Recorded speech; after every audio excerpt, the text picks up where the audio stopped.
bien. Entonces, seguimos con este tema que hemos empezado ya hace varias semanas acerca de la realidad de nuestro lugar de origen, de nuestro lugar de destino, que es el cielo. Sí, hemos visto que el propósito de la voluntad del Padre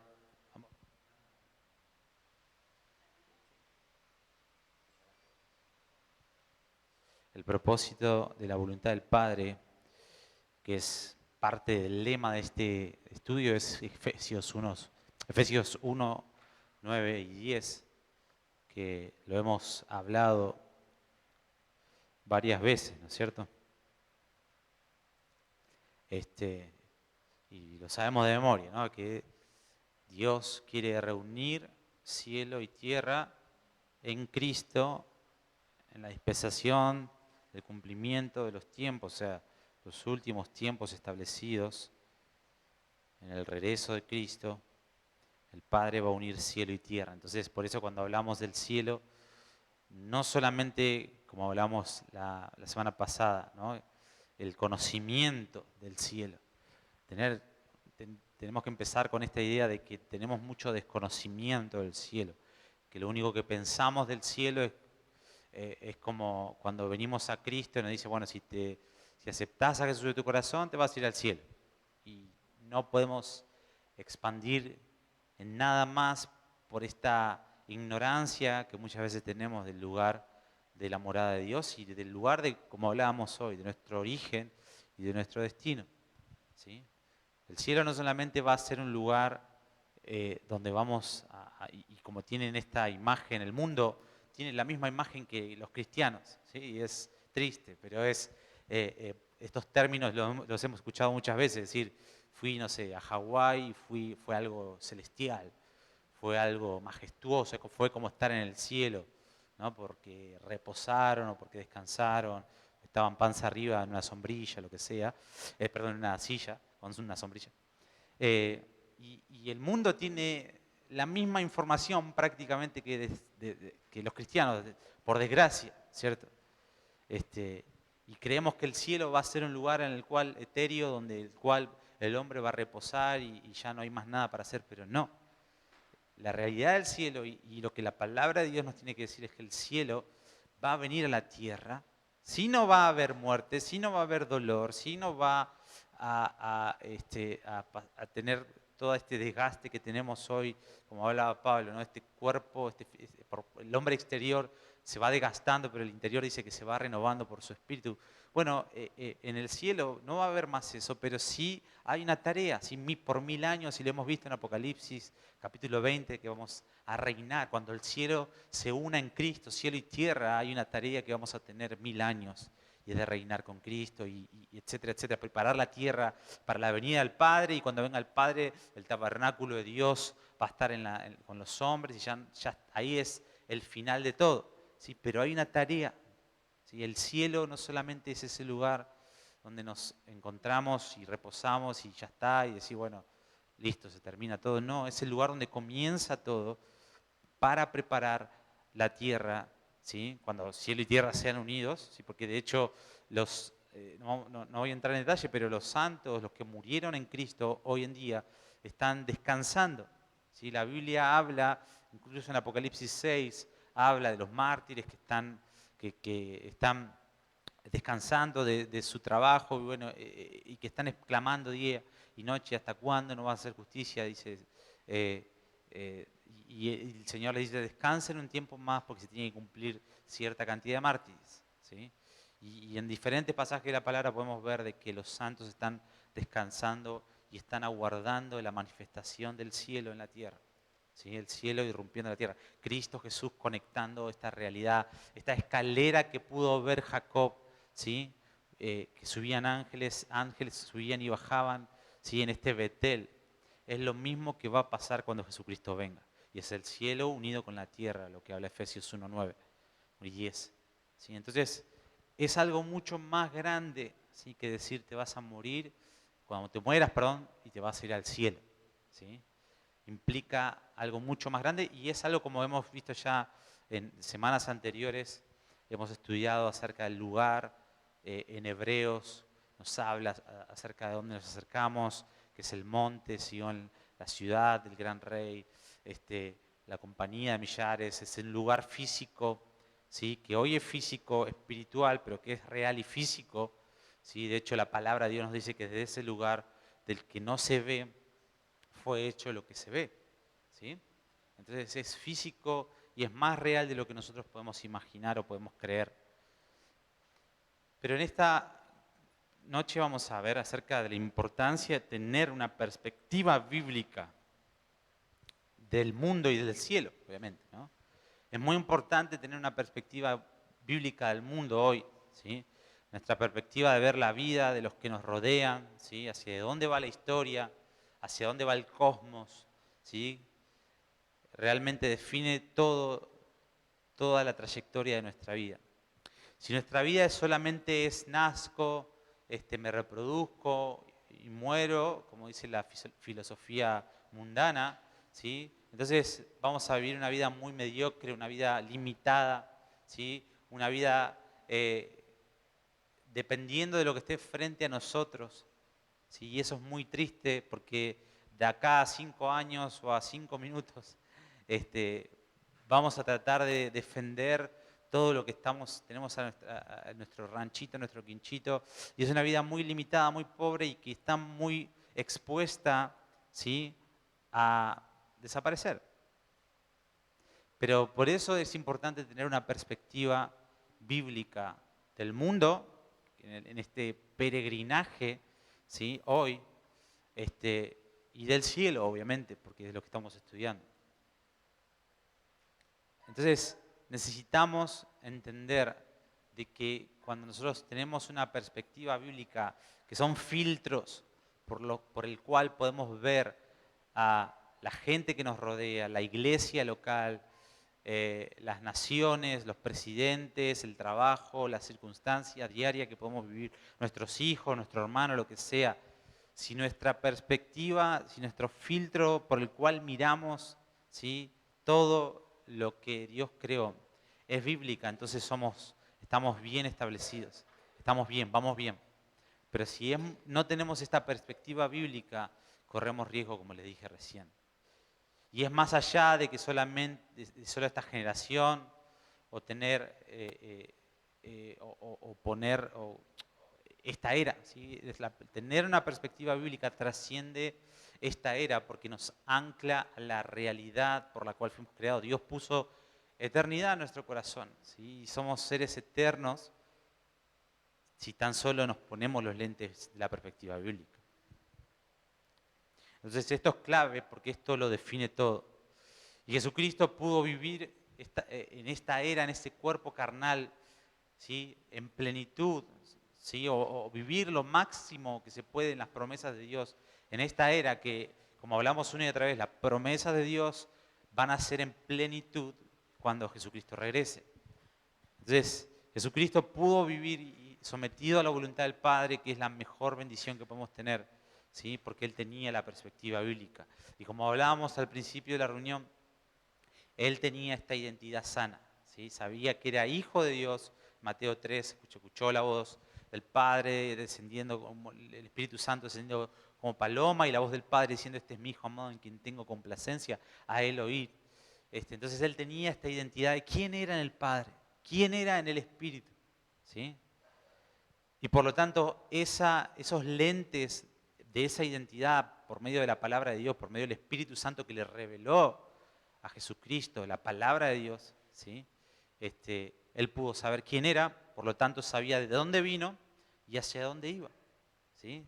Cuál era su origen y cuál era su destino, ¿sí? Y esto es clave para poder afrontar todas circunstancias, porque si no, como les dije al principio, ¿sí? Si nuestra vida está muy cimentada, tenemos los lentes puestos de esta perspectiva del mundo, ¿sí? De este sistema del mundo, ¿sí? Que es atesorar, egoísta, que es competidor, que es defensor a mano propia, ojo por ojo, diente por diente. Si tenemos puestos esos lentes, nos corrompemos, estamos muy propensos a ser corrompidos y a vivir una vida miserable en este mundo, una vida con mochilas, con cargas pesadas, con desgaste físico, desgaste espiritual, no disfrutando nada de lo que Dios nos ha dado, disfrutar aunque sea en esta era, por el simple motivo de tener unos lentes equivocados. Y por eso Dios quiere que en este tiempo nos pongamos los lentes de la perspectiva bíblica. Tenemos unos lentes de interpretación que ni siquiera sabemos que tenemos, y cuando leemos las páginas de los pasajes que hablan del cielo, aunque somos ignorantes de la existencia de diferentes filtros con los cuales nacimos y dependiendo de nuestra cultura, tenemos unos lentes de interpretación, incluso de la Biblia, ¿sí? Y en este tema del cielo. Y esto es como después de 3 o 4 horas de tener puestos o estar expuestos frente al sol, ¿sí? Cuando tenemos puestos unos lentes de sol, no somos conscientes de la fiereza o de la intensidad de los rayos del sol, pero cuando nos sacamos los lentes es como que, uy, ¿qué pasó? Estaba re fuerte. No nos dimos cuenta. ¿Sí? De la misma manera, estos lentes, ¿sí? Muchas veces como cristianos o cuando empezamos en el camino de Dios, nacemos en el camino de Dios, tenemos unos lentes de ver el cielo, de ver la palabra de Dios, ¿sí? Que está contaminado toda esta parte occidental, ¿sí? Debido a la cultura griega, ¿sí? Como vamos a verlo más adelante, que ha corrompido mucho de lo que la palabra de Dios realmente quiere decir, ¿sí? Y el cielo es muy importante porque, como hablábamos una y otra vez, es el lugar donde somos transformados, es el lugar donde recibimos la capacidad para hacer la voluntad del Padre, es el lugar en el cual tenemos que depender todo el tiempo de nuestra vida, ¿sí? Y lamentablemente por esta cultura occidental, ¿sí? Griega, ¿sí? Ha sido corrompida. Y esto lo vamos a estudiar más adelante, hoy no quiero entrar mucho en detalle, ¿sí? Pero hay muchos lentes que tenemos como cristianos con este tema, por ejemplo, de lo que hablábamos al principio, ¿no? Del cielo, de que no estamos muy diferenciados de lo que el mundo piensa, porque esta cultura ha sido corrompida por diferentes historiadores, filósofos como Aristóteles, Orígenes, etcétera. Estos filósofos griegos han corrompido muchas de las escrituras bíblicas, de lo que realmente quiere decir, de lo que Dios estableció, y el significado bíblico y real ha sido corrompido por estos filósofos, ¿sí? Por esta cultura, ¿sí? Como por ejemplo, ya estoy entrando en detalle, pero la manera de ver el cielo, ¿sí? La manera de que todo, ellos decían de que todo lo que es santo, todo lo que tiene que ver con el cielo, estaba como separado del hombre, era algo que no podía estar con el hombre. Eran dos realidades o dos, ¿cómo se llama? Dimensiones diferentes. ¿Sí? Como había, son dos dimensiones diferentes, ¿sí? Una dimensión o la otra. O sea, o es espiritual o es carnal y no se pueden, como que no se pueden mezclar. ¿Sí? Y esa es una cultura que muchas veces ha corrompido y ha separado al hombre de la realidad, de la intimidad con Dios, de exponernos a la realidad del cielo, como hablamos una y otra vez, ¿sí? Y es debido a esta cultura griega. Pero lo vamos a estudiar más adelante. Entonces, de estos lentes, ¿sí? Nosotros nacimos con estos filtros, ¿sí? Que nos dieron estas culturas, nos dieron estos lentes y quizás muchos no lo sabemos. Pero tenemos 4 o 5 diferentes lentes que han corrompido la manera bíblica de ver el cielo. Y esa filosofía, como les dije, provinieron de Platón, Aristóteles, Orígenes, ¿sí? Que cambiaron la manera de pensar. El origen de esta perspectiva del mundo comenzó en Grecia, con los escritos de Platón, de Aristóteles, que fueron filósofos griegos que influenciaron nuestra manera de pensar. Gente muy inteligente, que Dios le dio inteligencia, pero estaban alejados de la palabra de Dios y afectaron muchísimo la cultura del reino, ¿sí? La cultura de lo que Dios dice en su palabra.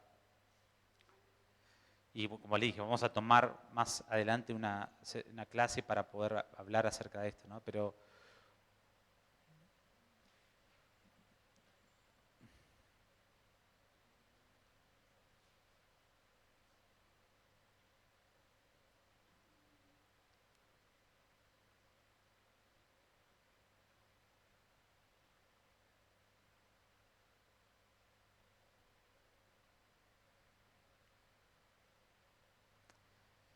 Entonces estos filtros tienen muchos siglos de antigüedad y gracias a Dios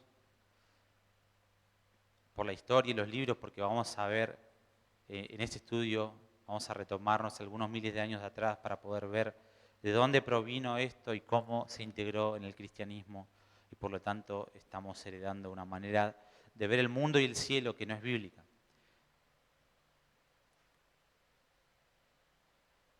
Pero una vez que lo podamos ver y lo podamos exponer en este momento, vamos a poder entrar de lleno en una manera bíblica de ver el mundo y ver el cielo, que es nuestro tema particular. Segunda de Corintios 5.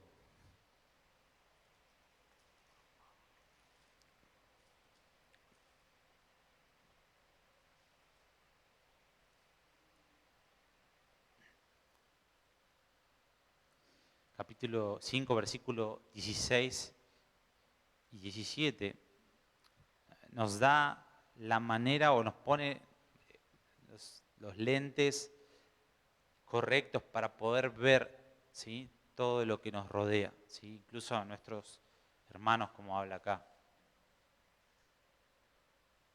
Dice, de manera, ¿lo tienen?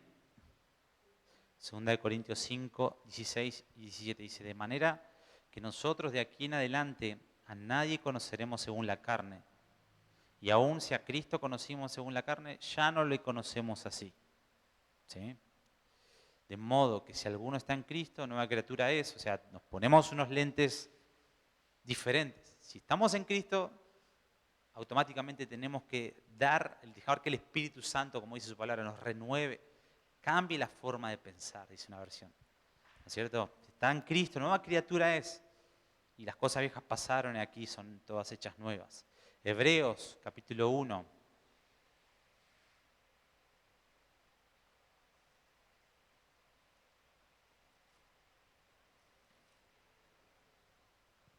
Versículo 1 al 3.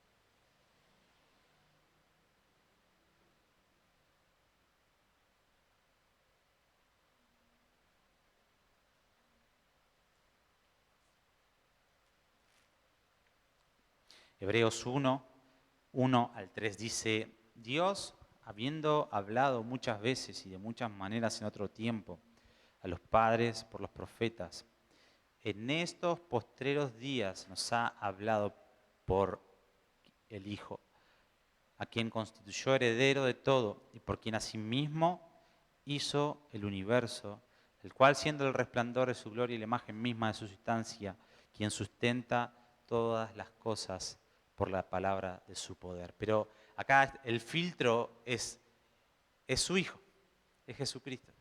Los lentes de la perspectiva del mundo, sí, como hablaba anteriormente en 2 Corintios, ¿no? A nadie conoceréis según la carne, sino el filtro, Cristo.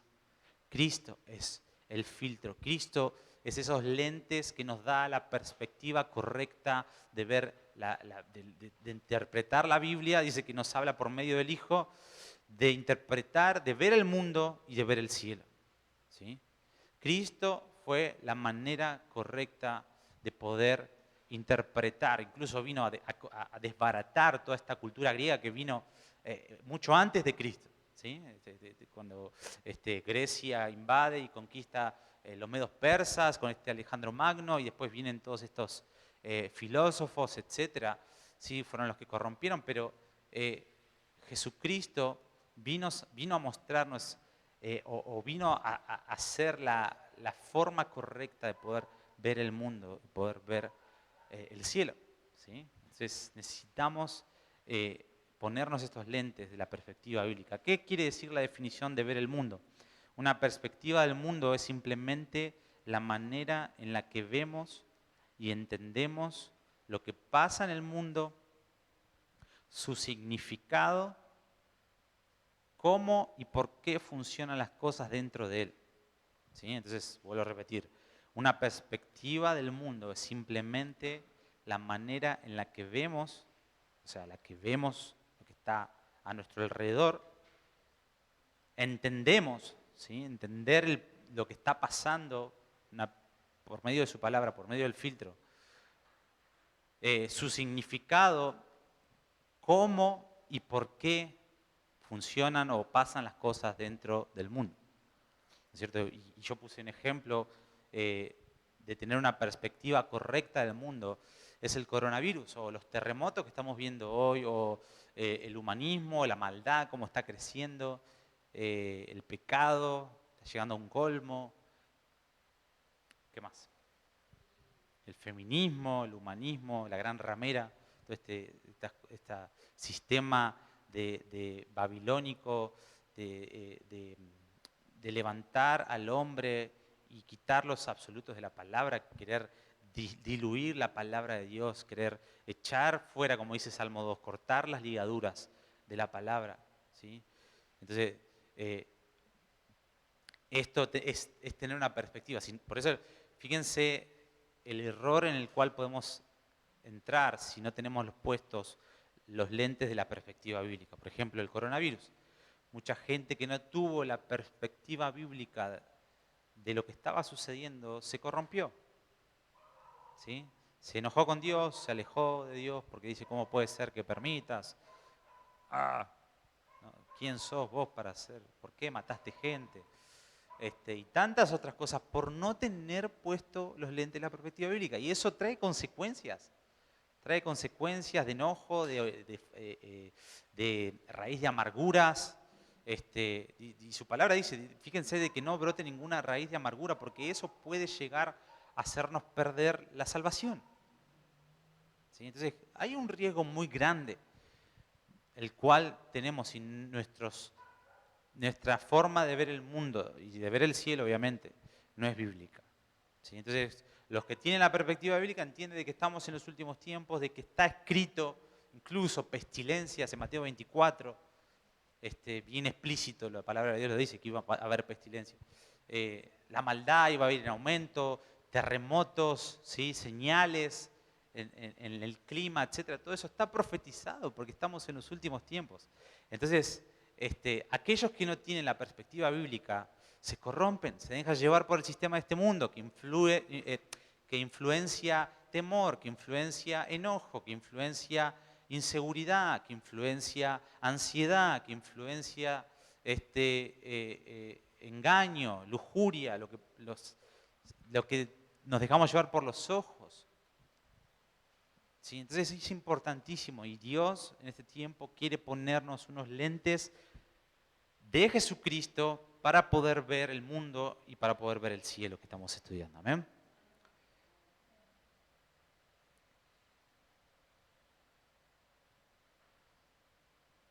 Esto nos lleva, hablando del cielo, nos lleva a estudiar el por qué hay tres cielos, por qué hay potestades, por qué Dios está en el tercer cielo, por qué los ángeles y los demonios están en el segundo cielo, por qué nosotros estamos en el primer cielo, por qué no podemos ver el segundo y el tercer cielo, por qué el segundo cielo no tiene acceso al tercer cielo, por qué nos sentimos atacados, por qué a veces nos sentimos con opresión o por qué a veces nos sentimos con respaldo del cielo. ¿Sí? Todos estos lentes de la perspectiva bíblica nos hacen entender todas estas cosas. Es ver los elementos y entender el porqué de los elementos. Eso es lo que es la definición de tener una perspectiva del mundo. Cuando tenemos una perspectiva bíblica del mundo, nuestra vida cristiana es más fácil, es más certera, es más eficaz. Vivimos con propósitos más certeros por el espíritu de revelación que encontramos en la palabra. Vivimos con propósitos más certeros. Vivimos más livianos, ¿sí? Porque nuestra ciudadanía no está en este mundo. Jesucristo dijo, no hagan tesoros en la tierra porque el orín y el moho corrompen, y los ladrones minan y hurtan. Hagan tesoros en los cielos. Eso nos libera, ¿sí? De que no tenemos que entrar o tener puestos los lentes que el mundo tiene de agradar al hombre, de cuanto más posesiones tenés, más valés, más sos. Acá es al revés, en el reino de los cielos es al revés. Cuanto menos tenés en este mundo, cuanto menos comprometidos estás en el mundo y más comprometido estás en el cielo, entonces eres más bienaventurado, eres más exitoso. Si de hecho hablamos ayer en el grupo de la iglesia, este pasaje, que ya lo habrán leído, se los mandé ayer. dice en 1 Corintios 1, 25 al 29, yo se los leo, dice, porque lo insensato de Dios es más sabio que lo más poderoso del hombre, que lo máximo del hombre. O sea, tener puesto la lente, la perspectiva bíblica que nos lleva a morir a nosotros mismos, que nos lleva a depender de la voluntad de Dios, que nos lleva a sembrarnos para lo eterno, que nos lleva a no poner nuestro corazón en las cosas de este mundo, sino poner nuestro corazón, como en Colosenses 3, las cosas de arriba, en lo invisible que es eterno. ¿Sí? Nos hace más sabios. Somos más sabios para Dios. ¿Sí? Pero ojo, para el mundo vamos a ser insensatos. Para el mundo vamos a ser perdedores. Y ese es el precio que hay que pagar por tener los lentes de la perspectiva bíblica. Entonces, dice, porque lo insensato de Dios es más sabio que los hombres y lo débil de Dios es más fuerte que los hombres. Nuestra fortaleza interior es el sistema del reino de los cielos. ¿Sí? Tener un espíritu inamovible, tener un espíritu inofendible, tener un espíritu como el de Cristo, obviamente todo el filtro es Cristo, ¿no? Él tuvo un espíritu que no se ofendió, el amor, ¿sí? de que no se daba por vencido, que todo lo dio, todo lo sufrió, todo lo esperó, todo lo soportó, que nunca deja de ser. Ese es un adelanto de lo que vamos a hacer por la eternidad. ¿Sí? Es un adelanto y un reflejo del reino de los cielos. Es tener el filtro de la perspectiva bíblica. Entonces, dice, pues mirad, hermanos, vuestra vocación, que no sois muchos sabios según la carne, ni muchos poderosos, ni muchos nobles, sino que lo necio del mundo escogió Dios para avergonzar a los sabios, y lo débil del mundo escogió Dios para avergonzar a los fuertes, y lo vil del mundo y lo menospreciado escogió Dios, y lo que no es para deshacer lo que es, a fin de que nadie se jacte en su presencia, y entender de que todo es para su gloria. ¿Sí? Entonces, acá vemos, esta es la manera correcta de ver el mundo y de ver el cielo. ¿Sí? Entonces, nuestra fortaleza no se basa en nuestro físico, no se basa en nuestra posesión o posición económica en esta era, sino se basa en nuestra dependencia, en nuestra pobreza, en nuestra debilidad. Así como Jesucristo le dijo a Pablo, mi poder se perfecciona en la debilidad. Entonces, cuanto somos débiles, cuanto soy débil a los lentes de este mundo, soy fuerte porque tengo puestos los lentes de la eternidad, del reino de los cielos. Amén. Hay 4 elementos de la perspectiva del mundo, ¿sí? Y esto sí, anótenlo. El número 1 es la escatología, la cosmología primero. Cosmología.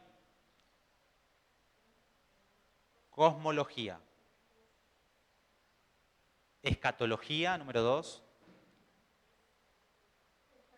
Escatología, número 2. Número 3, redención. Y número 4, teología. Teología. Estos son 4 elementos de la perspectiva del mundo. ¿Sí? Número 1, cosmología. Número 2, escatología. Número 3, redención. Y número 4, teología. Amén.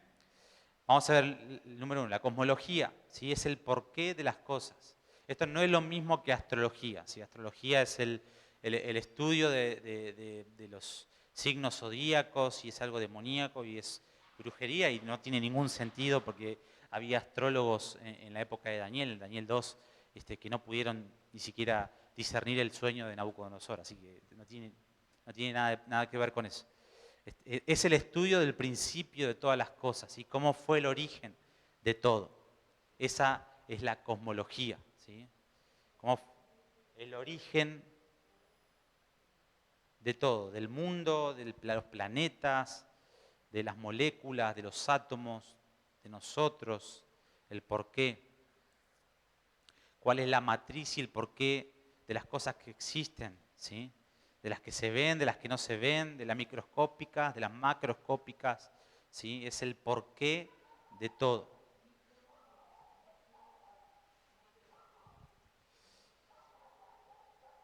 la cosmología nos da un marco de referencia, ¿sí?, en nuestra mente para entender el origen de las cosas, el propósito de las cosas y cómo funcionan en todos estos elementos que hay, en lo que vemos y lo que no vemos, y cómo juntos trabajan para cumplir un propósito que está explicado en la manera de ver el mundo. Entonces la cosmología nos habla del origen, ¿sí?, para que entiendan en simplificación, ¿sí?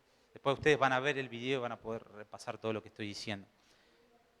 Sí, y los parámetros del mundo que nos rodea y las reglas del juego.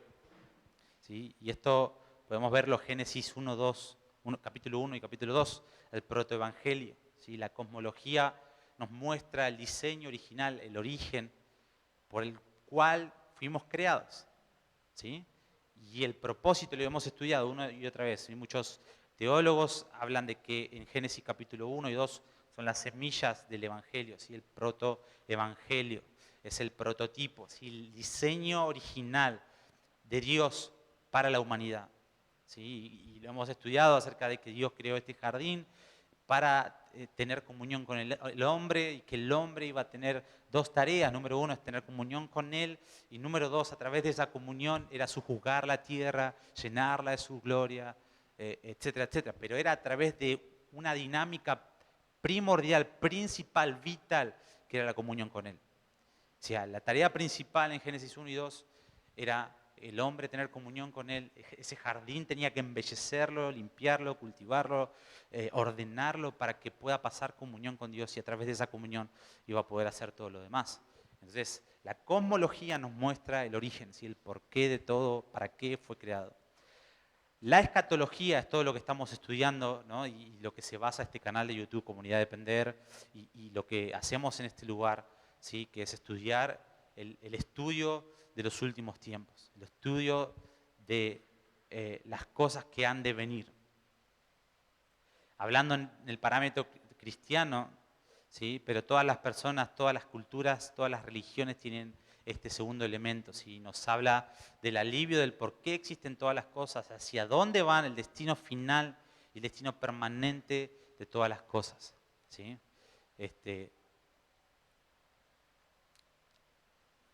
Ahora, como vamos a ver en la redención, hay algo que se corrompió en el medio. Entonces la escatología nos muestra el destino final, ¿sí?, de que vamos a vencer, de que hay un origen y hay un final ya establecido.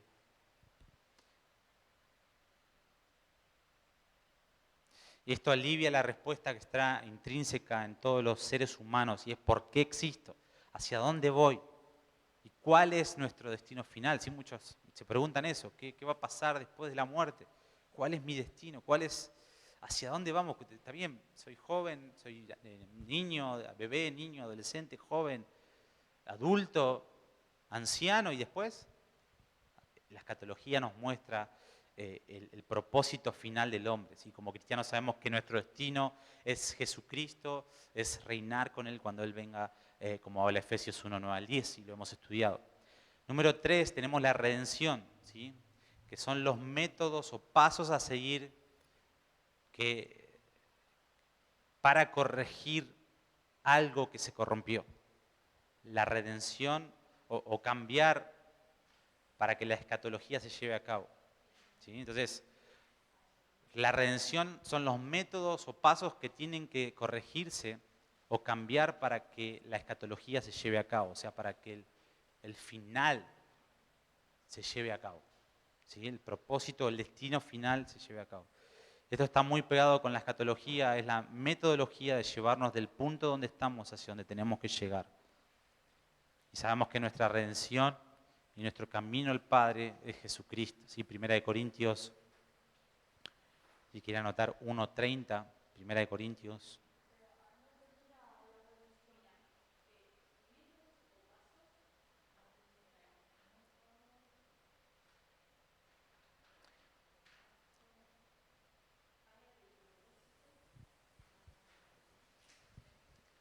Primera de Corintios 1:30.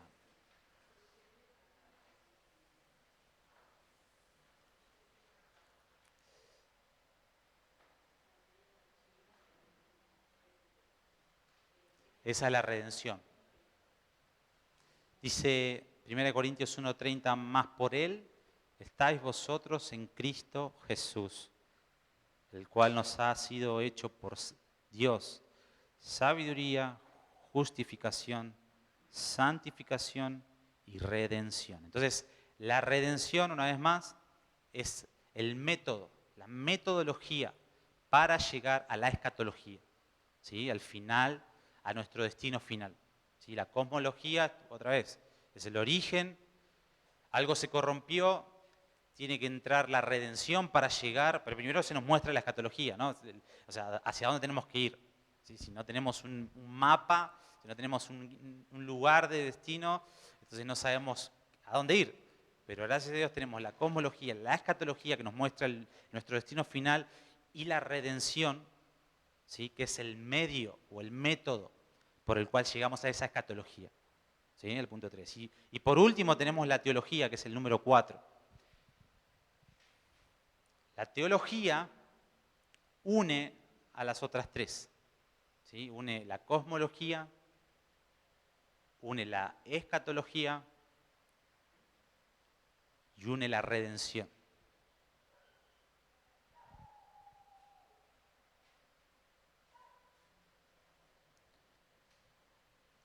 La teología pone a Dios como el centro que amarra estas tres realidades y nos dice que hay un ser, hay un Dios que es el responsable del origen y el destino final y es el responsable de llevarnos a ese destino final. ¿Sí?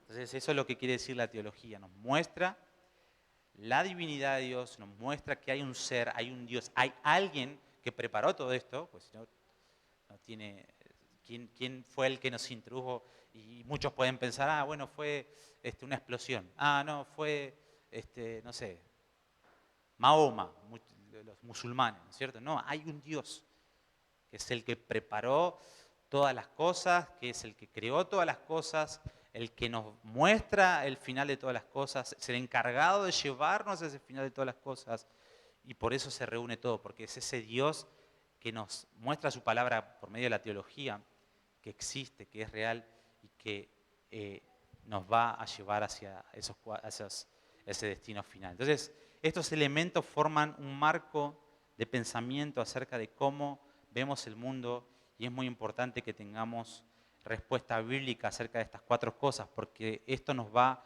a ayudar a poder enfocarnos específicamente en el cielo y en cualquier tema de la Biblia. Entonces, la cosmología, la escatología, la redención y la teología. ¿Sí? Son cuatro elementos que conforman una perspectiva bíblica del mundo y una perspectiva del mundo. ¿Sí? De hecho, el mundo tiene estos cuatro elementos para poder ver, ¿sí? de dónde nací, hacia dónde voy, etc. ¿Sí? Pero nosotros debemos tener estos cuatro parámetros, estos cuatro elementos basados en la palabra de Dios con los lentes de la perspectiva bíblica. Y si tenemos estos lentes puestos, entonces vamos a vivir una vida conforme a su voluntad, buena, agradable y perfecta. Amén. Amén. Vamos a orar para terminar. Padre, te damos gracias en esta noche por tu palabra, gracias por revelarnos, Señor, aún incluso estas verdades o estas temas, Señor, que no son muy enfatizados, pero que es parte del alimento sólido, es parte de hacer de raíces profundas, de poder cimentar nuestra vida sobre la roca, sobre tu palabra. Queremos seguir profundizando, queremos que nos muestres más. Espíritu Santo, queremos que nos ponga los lentes y la perspectiva bíblica para poder ver el mundo, para poder ver a nuestros hermanos, para poder ver todo lo que nos rodea, para poder ver el cielo. Señor, que nuestro tema principal, Señor, queremos tenerlo puesto los lentes y la perspectiva bíblica. Ayúdanos, Espíritu Santo, no lo podemos hacer solo. Necesitamos que tú seas el que nos muestres el camino. Necesitamos que tú seas, como decía el salmista David, que nos guíes nuestros pasos para que nuestros pies no resbalen. Te damos toda la gloria, te damos toda la honra en esta noche. Te encomendamos todo en tus manos, en el nombre de Cristo Jesús. Amén. Amén.